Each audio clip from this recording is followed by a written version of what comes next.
Jésus, tu es puissant. Le vainqueur de la tombe. Tu déplaces les montagnes. Jésus, tu es puissant. Que toute la création écoute la parole de Dieu. Humanité tout entière, viens au pied du mur pour ton instruction. Bien-aimé, petit et grand, enfant, adolescent, adulte et aîné, quelles que soient tes difficultés, seule ton obéissance à l'Éternel te guérira. Écoute à cette et applique-toi donc pour ton épanouissement. Soyez les bienvenus sur la chaîne La Voix de l'Éternel Dieu, qui a pour titre Une femme sage, un don de Dieu. Troisième thèse de cette semaine est tirée du livre de Ruth. Ruth en son chapitre 1, du 11e au 18e verset. Ruth 1, 11 à 18. Méditons la parole de Dieu. Ruth 1, 11 à 18. Naomi dit, retournez mes filles, pourquoi viendrez-vous avec moi? Ai-je encore dans mon sein des fils qui puissent devenir vos maris? Retournez mes filles, allez, je suis trop vieille pour me remarier. Et quand je dirai, j'ai de l'espérance, quand cette nuit même je serai avec un mari et que j'enfanterai des fils, atteindrez-vous pour cela qu'ils puissent grandir? Refuserez-vous pour cela de vous marier? Non, mes filles, à cause de vous, je suis dans une grande affliction de ce que la main de l'Éternel s'est étendue contre moi. Et elles élevèrent la voix et pleurèrent encore. Orpa baisa sa belle-mère, mais Ruth s'attacha à elle. Naomi dit à Ruth, voici, ta belle-sœur est retournée vers son peuple et vers ses dieux. Retourne comme ta belle-sœur. Ruth répondit, ne me presse pas de te laisser, de retourner loin de toi. Où tu irais, où tu demeurerais, je demeurerai. Ton peuple sera mon peuple et ton Dieu sera mon Dieu. Où tu mourras, je mourrai et j'y serai enterré. Que l'Éternel me traite dans toute sa rigueur si autre chose que la mort vient à me séparer de toi. Naomi, la voyant décidée à aller avec elle, cessa ses instances.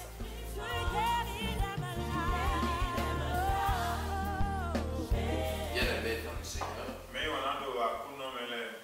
nous sommes dans le morcellement en miniature de la troisième partie.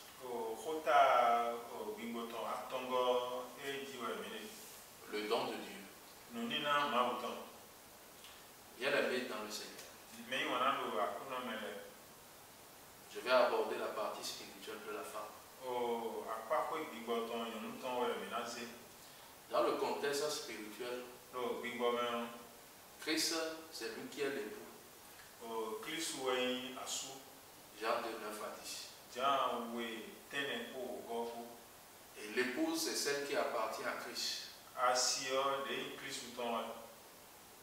C'est-à-dire celle qui appartient à Christ. Jean 3, le verset 29. Et pour appartenir à Christ, il faudrait que tu aies le Saint-Esprit. Romains 8, le verset 9. Si on nous demande d'être l'épouse de Christ, ça veut dire qu'on n'était pas l'épouse de Christ. Il y a quelque chose que nous devons comprendre. Le Saint-Esprit qui avait été donné par les prophètes, qui était donné aux prophètes, est diamétralement opposé au Saint-Esprit que Jésus envoie.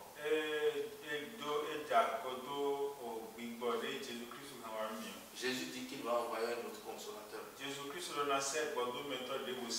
Jean 14, 16 à 17. Et ce consolateur va demeurer éternel. Ce consolateur, c'est la vie éternelle. Galates 6, le verset 8.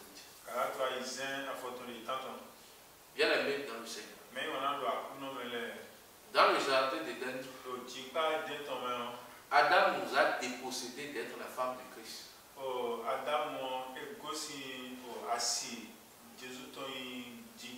C'est-à-dire, il a dépossédé ce corps de la réception de la vie éternelle. Donc, depuis le jardin d'Éden, nous sommes mariés à Satan. Donc, il faudrait maintenant que nous soyons la femme de Christ. Et pour que nous soyons la femme de Christ, le péché a été de déposséder ce corps de la réception de la vie éternelle. Donc, il faut maintenant nous donner un corps qui puisse manger l'arbre de la vie éternelle. C'est pour cela que Christ est arrivé. Il est venu, il est mort, il est ressuscité, il est monté dans le ciel de Dieu le Père. Il a mangé l'arbre de la vie éternelle. Il a pris le livre de vie. Il connaît les noms de ceux-là qui sont inscrits dedans. Et il est là pour nous donner le Saint-Esprit qui demeure éternel. Il nous a donné premièrement la première part de l'Esprit. Et c'est ça qu'on appelle la semence. La semence, quand tu mets une graine en terre, la graine doit d'abord mourir avant que le corps de la plante ou bien le corps de l'arbre sorte. De la même manière, Christ a mis en nous une semence. Et cette semence doit mourir. Et c'est ça qu'on appelle les morts en Christ. Maintenant, quand nous allons mourir en Christ, Christ maintenant va nous donner le corps qui va manger l'arbre de la vie éternelle. Et c'est de là où nous allons devenir l'épouse de Christ. Nous allons quitter l'étape de l'épouse de Satan pour l'étape de l'épouse de Christ. C'est ça qu'on appelle le don de Dieu. Et c'est ça qu'on appelle la femme sage. Sur cette terre, il n'y a aucune femme sage. Parce que la sagesse réellement, c'est la réception de la vie éternelle. Mais sur cette terre, il y a des femmes sages. Selon les hommes. Et même s'il y a une femme sage, cela ne te garantit pas le paradis. Cela te garantit la stabilité charnelle. Parce que quand tu as une bonne femme, tu vas pouvoir atteindre une vitesse de croisière. Charnellement parlant, quand tu as une bonne femme et que chaque matin elle prie pour toi, ça t'ouvre les portes. Quand tu as une bonne femme et que tu lui fais un petit geste, et en Afrique on appelle souvent nos maris papa, et que tu dis merci papa, ça l'encourage. Même si c'est un voyou et qu'il voulait chercher une autre femme, il ne pourra pas chercher d'autres femmes. Beaucoup de femmes aujourd'hui sont devenues des canailles, des clampines, parce qu'en réalité, ils n'ont pas reçu une bonne éducation. La première des choses qu'une femme doit avoir, c'est la tempérance. La tempérance. Si une femme n'a pas la tempérance, elle ne mérite pas le foyer. Pourquoi je le dis? L'homme qui sort l'argent, arrivant à un moment, quand l'argent ne sort pas parce qu'il y a des difficultés sur le plan financier, ça lui donne de la colère. Et quand ça lui donne de la colère, quand il vient à la maison, il décharge cette colère sur toi.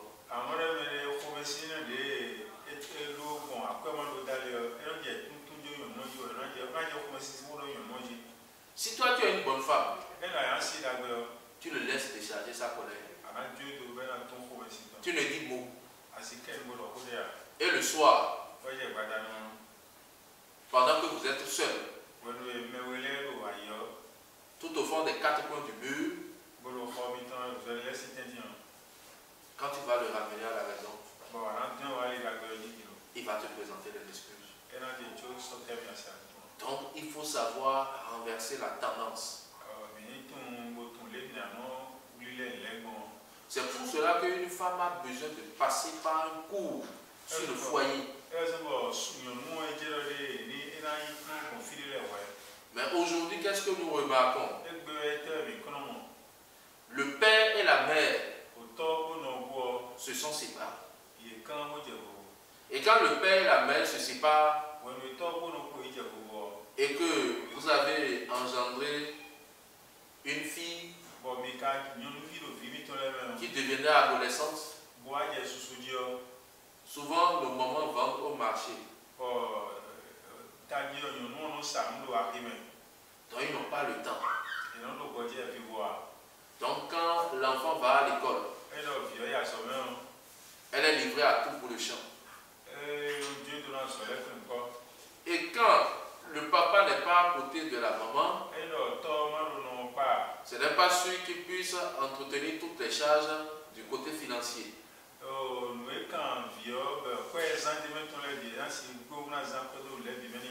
Donc c'est ça qui fait en réalité certaines filles adolescentes,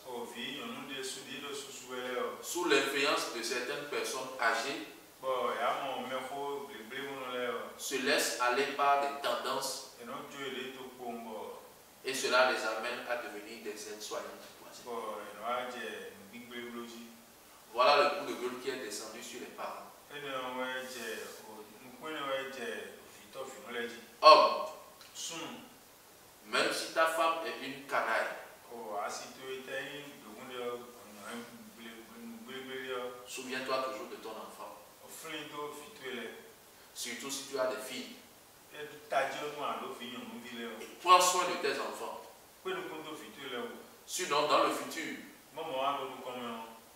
tes enfants, filles ou femmes deviendront des aides-soignants du troisième millénaire. C'est d'abord l'éducation de base des parents. Parce qu'en réalité, normalement, un homme et une femme doivent tout faire pour être ensemble. C'est pour cela qu'en réalité, il y a certaines choses qui ont rapport par rapport à la consultation. Selon 1 Samuel 28:6, nous devons comprendre en réalité que nous consultons l'Éternel par l'Urim, par l'Urim, le Tumim, par les songes, par les prophètes. Bien aimés dans le Seigneur, même si nos grands-parents, nos arrière-grands-pères étaient entre griffes des idolâtres, leur idolâtrie les permettait de choisir une bonne femme. Mais nous, les soi-disant chrétiens, je ne nous comprends pas. Nous sommes même les premiers à changer de femme comme si on changeait de chemise. Il faudrait que nous recadrons les choses. Que nous cessons de diaboliser ce qui n'est pas diabolisable. Parce qu'en réalité, avant de prendre une femme, tu dois consulter. Si tu pries et que tu n'as pas le don de pouvoir voir si celle-là c'est une bonne femme, dans ta congrégation religieuse, tu dois pouvoir chercher quelqu'un de compétent qui puisse te donner une direction par rapport à la bonne femme.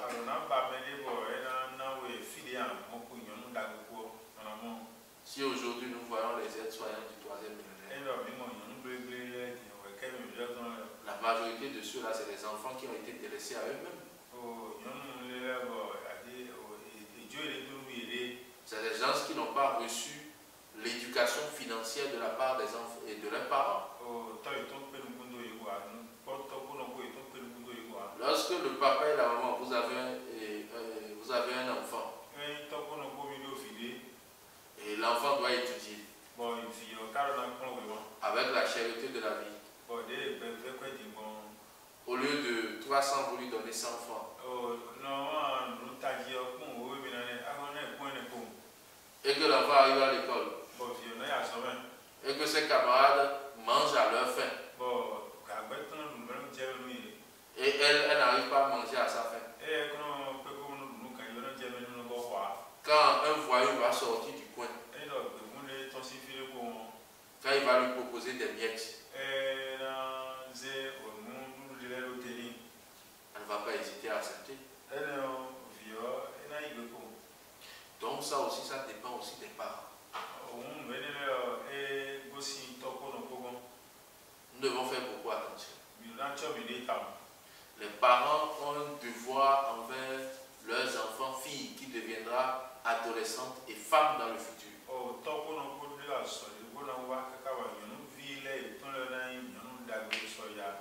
Et toi, homme, ne va pas chercher une femme pour le plaisir de chercher. Pas à cause du plaisir. Parce qu'en réalité, il y a beaucoup de femmes qui sont pour la vie.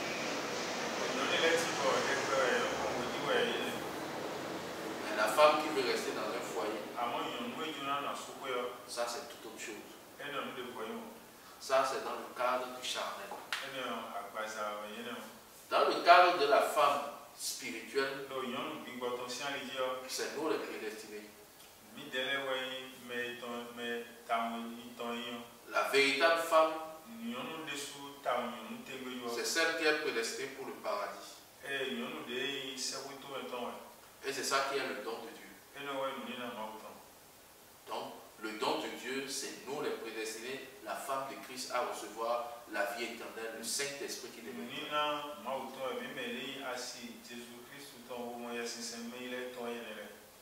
Donc, Dieu est esprit. Et pour être la femme de Dieu, nous devons avoir l'esprit. Or, l'esprit qui s'envoie ne demeure pas dans ce corps. Ça demeure dans un corps incorruptible. Et nous n'avons pas encore ce corps. Si tu penses que ce que tu as présentement, si tu penses que c'est le Saint-Esprit, tu te trompes. D'abord même, pour ceux qui sont réellement sauvés, ils n'ont pas encore reçu le Saint-Esprit. Ils ont reçu la première part de l'Esprit. Romains 8, 23. Romains 8, 23. Romains 8, 23.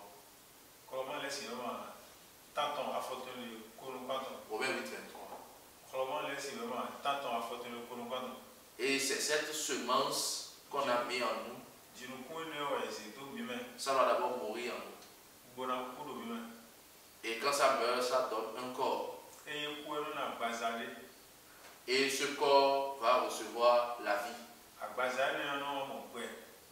Et pour chuter, Jean 3,12 dit les choses physiques expliquent les choses spirituelles.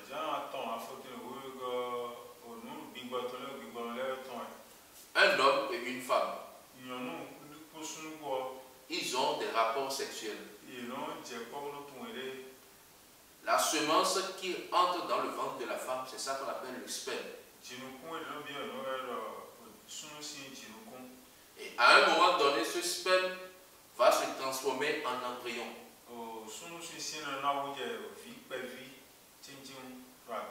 Après, nous allons parler du fœtus.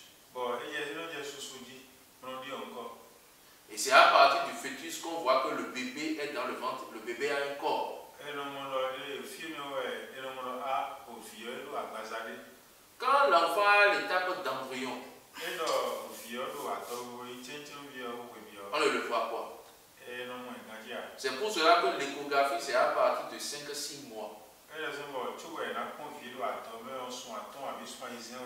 C'est en ce moment que l'enfant a un fœtus. Et après, l'enfant sort. Et l'enfant a la vie. Dans le contexte spirituel, pour être la femme de Christ, la mère, c'est la Jérusalem céleste. La mère. Non, Jérusalem, Galates 4, 26. Jésus est monté dans la Jérusalem céleste. Et c'est de là où le rapport sexuel s'est effectué. Donc, nous avons reçu la première part de l'esprit. Et c'est ça qu'on appelle l'embryon spirituel.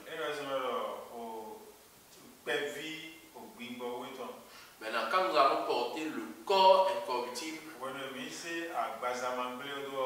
c'est ça qu'on appelle maintenant le fœtus spirituel.